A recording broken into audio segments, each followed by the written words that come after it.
നമസ്കാരം, ഞാൻ Deepthi. Chemmanur international jewellers Kaumudi ഹെഡ്ലൈൻസിലേക്ക് സ്വാഗതം. Powered by ARMC. വിശുദ്ധന്റെ കസേരയിൽ മന്ത്രി കസേരയിൽ 9ാം നാൾ ഉയർത്തെഴുന്നേറ്റ് കെ ബാബു. ബാർ കേസിൽ തെന്നി ധാർമ്മിക രാജി പ്രഖ്യാപിച്ച ബാബു ഇന്ന് വീണ്ടും ചുമതലയേൽക്കും. വ്യക്തിപരമായി ആഗ്രഹമില്ലാതിരുന്ന മടങ്ങിവരവ് പാർട്ടി നിർദ്ദേശപ്രകാരമെന്ന് വിശദീകരണം. ബാർക്കോഴ ആരോപണത്തിൽ FIR രജിസ്റ്റർ ചെയ്യാനുള്ള വിജിലൻസ് കോടതി ഉത്തരവിന് തൊട്ടു പിന്നാലെ ബാബു രാജിക്കത്ത് നൽകിയത് ജനുവരി 23-ന്. കീഴ്ക്കോടതി ഉത്തരവ് ഹൈക്കോടതി സ്റ്റേ ചെയ്തെങ്കിലും മന്ത്രിസഭയിലേക്ക് തിരികെയില്ലെന്ന നിലപാട് ബാബു പിൻവലിച്ചത് ശനിയാഴ്ചത്തെ UDF നേതൃയോഗശേഷം. ബാബുവിന് ആശ്വാസമായ സ്റ്റേ ഉത്തരവിന് പിറകെ സോളാർ കേസിൽ മുഖ്യനും ഹൈക്കോടതിയുടെ കനിവ് കിട്ടിയതിന്റെ ധൈര്യത്തിൽ ഭരണപക്ഷം. എക്സൈസ് മന്ത്രിയുടെ രാജി അനിവാര്യമെന്ന് ആദ്യം പ്രഖ്യാപിച്ച സുധീരൻ ബാബുവിന്റെ മടങ്ങിവരവിൽ അപാകതയില്ലെന്ന വീണ്ടു വിചാരത്തിൽ.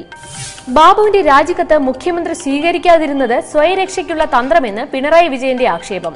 മനസാക്ഷിയുടെ പേര് പറഞ്ഞ് മുഖ്യമന്ത്രി അധികാരത്തിൽ തുടരുന്നത് അപഹാസ്യമെന്നും പിണറായി.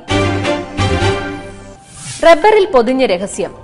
BJP സഖ്യം സംബന്ധിച്ച് രാഷ്ട്രീയ അഭ്യൂഹങ്ങൾക്ക് ശക്തി പകർന്ന് ജോസ് കെ മാണിയുടെ ഡൽഹി ദൌത്യം. റബ്ബർ വിലത്തകർച്ചയിൽ പരിഹാര ചർച്ചകൾക്കായി ജോസിനെ കേന്ദ്രം ക്ഷണിച്ചതിന് പിന്നിൽ രാഷ്ട്രീയ ലക്ഷ്യങ്ങളെന്ന് സൂചന. ജോസ് കെ മാണിക്കൊപ്പം ജോയ് എബ്രഹാമും ഇന്ന് BJP അധ്യക്ഷനെ കാണും. റബ്ബർ കർഷകർക്കായി കോട്ടയത്ത് നിരാഹാരം നടത്തിയ ജോസ് കെ മാണിയോട് കേന്ദ്രം പ്രതികരിച്ചത് അനുകൂല മനോഭാവത്തോടെ. റബ്ബർ ഇറക്കുമതി 3 മാസത്തേക്ക് നിരോധിച്ച കേന്ദ്ര നടപടി വിരൽ ചൂണ്ടുന്നതും സഖ്യസാധ്യതയിലേക്കെന്ന് സൂചന. കുമ്മനത്തിന്റെ വിമോചന യാത്രാ പരിപാടിയിൽ പങ്കെടുക്കാൻ അമിത്ഷാ വ്യാഴാഴ്ച കോട്ടയത്ത് എത്തുന്നതിന് തൊട്ടുമുൻപാണ് ജോസ് കെ മാണിയെ ഡൽഹിയിലേക്ക് വിളിപ്പിച്ചത് എന്നത് ശ്രദ്ധേയം. മന്ത്രിസഭയിലേക്ക് മടങ്ങിവരാനുള്ള ക്ഷണം മാണി നിരസിച്ചതിന് പിന്നിലും പുതിയ സഖ്യസൂചനയെന്ന് അഭ്യൂഹം. വീണ്ടും സരിത കഥാസാഗരം. ആരോപണങ്ങളുടെ അടുത്ത എപ്പിസോഡുമായി സരിത S. നായർ വീണ്ടും കമ്മീഷന് മുന്നിൽ. ഇന്നത്തെ വിസ്താരവേളയിൽ കൂടുതൽ നേതാക്കളുടെ പേരുകൾ വെളിപ്പെടുത്തുമെന്ന് സൂചന. ആരോപണങ്ങൾക്ക് തെളിവായി സരിത ശബ്ദരേഖ ഹാജരാക്കാനും സാധ്യത. സോളാർ കമ്മീഷന് മുൻപാകെ സരിത ഉന്നയിച്ച ആരോപണങ്ങൾ അപ്പാടെ തള്ളി മുഖ്യനും പാർട്ടിയും. എല്ലാം രാഷ്ട്രീയ ഗൂഢാലോചനയെന്നും സരിതയെ ആയുധമാക്കി സർക്കാരിനെ അട്ടിമറിക്കാനുള്ള CPM തന്ത്രത്തിന്റെ ഭാഗമെന്നും ഉമ്മൻചാണ്ടി. അപ്പീലിൽ പ്രതീക്ഷയോടെ. കതിരൂർ മനോജ് വധക്കേസിൽ CBI അറസ്റ്റ് ഒഴിവാക്കാൻ അപ്പീലുമായി P. ജയരാജൻ ഇന്ന് ഹൈക്കോടതിയിലേക്ക്. പുതിയ നീക്കം അറസ്റ്റ് ഒഴിവാക്കാൻ ജില്ലാ സെഷൻസ് കോടതിയിൽ നടത്തിയ ശ്രമങ്ങൾ തുടർച്ചയായി പരാജയപ്പെട്ട സാഹചര്യത്തിൽ ആരോഗ്യനില മോശമായതിനെ തുടർന്ന് P. ജയരാജനെ AKG ആശുപത്രിയിൽ നിന്ന് പരിയാരം മെഡിക്കൽ കോളേജ് ആശുപത്രിയിലേക്ക് മാറ്റിയത് ഇന്നലെ രാത്രി. ഹൈക്കോടതിയിൽ കേസ് ഡയറി ഉൾപ്പെടെ ഹാജരാക്കി പരിശോധന നടന്നാൽ ജയരാജന് ജാമ്യം ലഭിക്കുമെന്ന് CPM പ്രതീക്ഷ.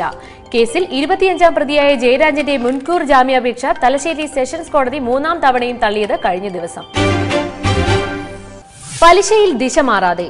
റിസർവ് ബാങ്കിന്റെ ധനവായ്പ അവലോകന യോഗത്തിൽ കണ്ണുനട്ട് സാമ്പത്തിക ലോകം.